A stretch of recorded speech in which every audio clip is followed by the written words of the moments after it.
بسم اللہ الرحمن الرحیم۔ السلام علیکم ورحمۃ اللہ وبرکاتہ۔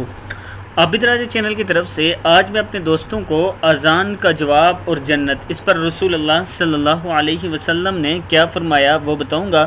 اس سے پہلے میں اپنے تمام دوستوں سے گزارش کروں گا کہ اگر آپ نے ابھی تک میرے چینل عابد راجہ کو سبسکرائب نہیں کیا تو ضرور کر لیں تاکہ ڈیلی آپ تک اچھی ویڈیو پہنچ سکیں۔ تو سٹارٹ کرتے ہیں۔ بسم اللہ الرحمن الرحیم۔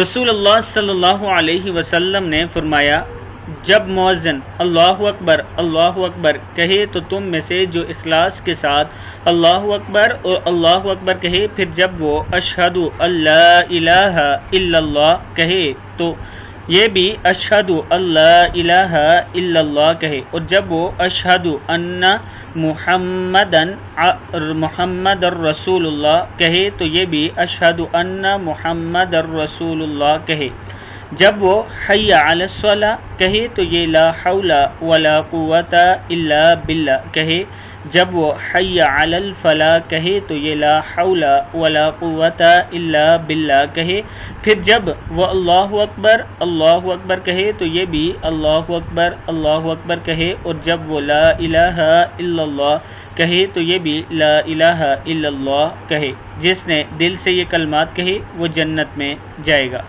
صحیح مسلم کی حدیث ہے۔ میں اپنے دوستوں سے گزارش کروں گا کہ اس ویڈیو کو آپ نے آگے ضرور شیئر کرنا ہے اور خود بھی اس پر عمل کرنا ہے۔ السلام علیکم ورحمۃ اللہ وبرکاتہ۔